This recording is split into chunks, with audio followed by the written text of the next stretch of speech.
খুঁটিনাটির মধ্যে প্রবেশ করিলে ব্যাপারটি এত সহজ দেখাইবে না। অবস্থাভেদে খুঁটিনাটির কর্তব্য ভিন্ন ভিন্ন হইবে, একথা পূর্বেই বলিয়াছি। একই কার্য এক ক্ষেত্রে স্বার্থশূন্য এবং অপর ক্ষেত্রে সত্যই স্বার্থপ্রণোদিত হইতে পারে। সুতরাং আমরা কেবল কর্তব্যের একটি সাধারণ সংজ্ঞা দিতে পারি। বিশেষ বিশেষ কর্তব্য অবশ্য দেশ কাল পাত্র বিবেচনা করিয়া নিরূপিত হইবেই। এক দেশে এক প্রকার আচরণ নীতিসঙ্গত বলিয়া বিবেচিত হয়, অপর দেশে আবার তাহাই অতিশয় নীতি বিগর্হিত বলিয়া গণ্য হইয়া থাকে। ইহার কারণ পরিবেশ পৃথক। সমুদয় প্রকৃতির চরম লক্ষ্য মুক্তি, আর এই মুক্তি কেবল পূর্ণ নিঃস্বার্থপরতা হইতে লাভ করা হয়। আর প্রত্যেক স্বার্থশূন্য কার্য, প্রত্যেক নিঃস্বার্থ চিন্তা, প্রত্যেক নিঃস্বার্থ বাক্য আমাদেরকে ওই আদর্শের অভিমুখে লইয়া যায়। সেই জন্যই ওই কার্যকে নীতিসঙ্গত বলা হয়। ক্রমশ বুঝিবে এই সংজ্ঞাটি সকল ধর্ম এবং সকল নীতিশাস্ত্র সম্বন্ধেই খাটে। নীতিতত্ত্বের মূল সম্বন্ধে অবশ্য বিভিন্ন থেকে বিভিন্ন ধারণা থাকিতে পারে। কোনো কোনো প্রণালীতে নীতি কোনো উন্নততর পুরুষ অথবা ভগবান হইতে প্রাপ্ত বলিয়া উল্লিখিত। যদি জিজ্ঞাসা করো মানুষ কেন এ কাজ করিবে এবং ও কাজ করিবে না, উত্তরে এই সকল সম্প্রদায়ের ব্যক্তিগণ বলিবেন, ইহাই ঈশ্বরের আদেশ।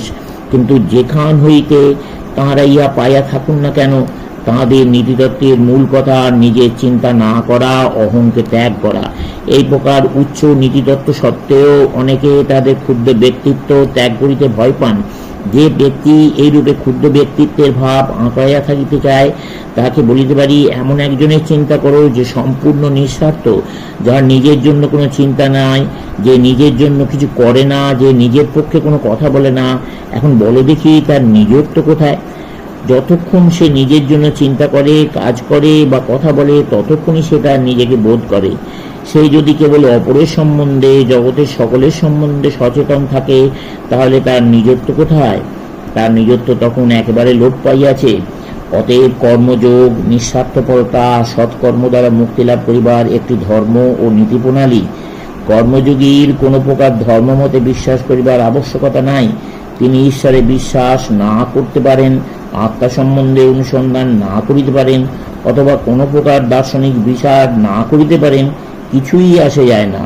তার বিশেষ উদ্দেশ্য নিঃস্বার্থপরতা লাভ করা, এবং তাহাকে নিজ চেষ্টাতেই উহা লাভ করিতে হইবে।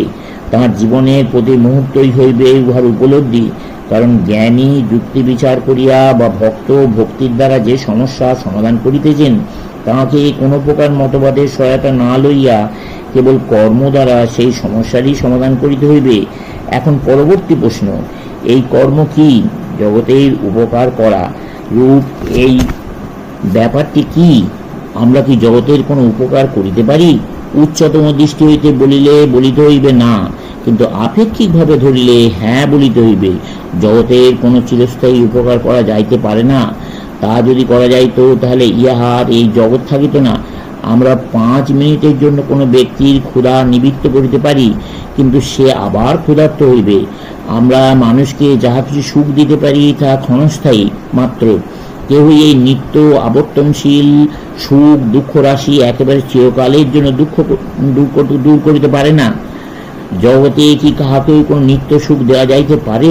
না, তাহা দেওয়া যাইতে পারে না।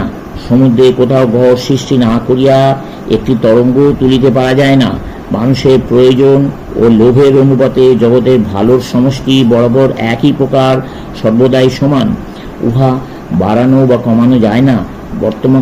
বর্তমান কাল পর্যন্ত পরিজ্ঞাত মনুষ্য জাতির ইতিহাস আলোচনা করো, সেই পূর্বের মতোই সুখ দুঃখ, আনন্দ বেদনা, পদমর্যাদার তারতম্য দেখিতে পাই নাকি? কেউ ধনী, কেউ দরিদ্র, কেউ উচ্চপদস্থ, কেউ নিম্নপদস্থ, কেউ সুস্থ, কেউ বা অসুস্থ, তাই নয় কি? প্রাচীন মিশরবাসী, গ্রিক ও রোমানদের যে অবস্থা ছিল, আধুনিক আমেরিকানদের সেই এক অবস্থা। জগতের ইতিহাস যতটা জানা যায়, তাহাতে দেখিতে পায় মানুষের অবস্থা বরাবর একই প্রকার। তথাপি আবার ইহাও দেখিতে পাই সুখ দুঃখের এই দুরূপেণেও বৈষম্যের সঙ্গে সঙ্গে ওইগুলি দূর করিবার চেষ্টাও বরাবর রহিয়াছে। ইতিহাসের প্রত্যেক যুগেই যেমন সহস্র সহস্র নরনারী জন্মগ্রহণ করিয়াছেন, যারা অপরের জীবনের পথ সহজ করিবার জন্য কঠোরভাবে কাজ করিয়াছেন, তারা কতদূর কৃতকার্য হইয়াছেন। আমরা একটি বলকে এক স্থান হইতে আরেক স্থানে লইয়া যাওয়ার রূপ খেলাই করিতে পারি। আমরা শরীর হইতে দুঃখ বেদনা দূর করিলাম, উহা মনে আশ্রয় লইল। ইহা ঠিক দান্তের সেই নরকচিত্তের মতো। পাহাড়ের ওপর ঠেলিয়া তুলিবার জন্য কৃপণদিগকে রাশিকৃত সুবর্ণ দেয়া হইয়াছে। যতবার তাহারা একটু ঠেলিয়া তুলিতেছে, ততবারই উহা গড়াইয়া নিচে পড়িতেছে। সুখের স্বর্ণযুগ সম্বন্ধে যে সকল কথা বলা হয়, সে সবই স্কুলের ছেলেদের উপযোগী সুন্দর গল্প, তদ অপেক্ষা ভালো কিছু নয়। যে সকল জাতি এই সুখের স্বর্ণযুগের স্বপ্ন দেখে, তাহারা আবার এইরূপও ভাবিয়া থাকে যে ওই সময়ে তাহারাই সর্বাপেক্ষা সুখে থাকিবে। এই স্বর্ণযুগ সম্বন্ধে ইহাই বড় অদ্ভুত নিঃস্বার্থ ভাব।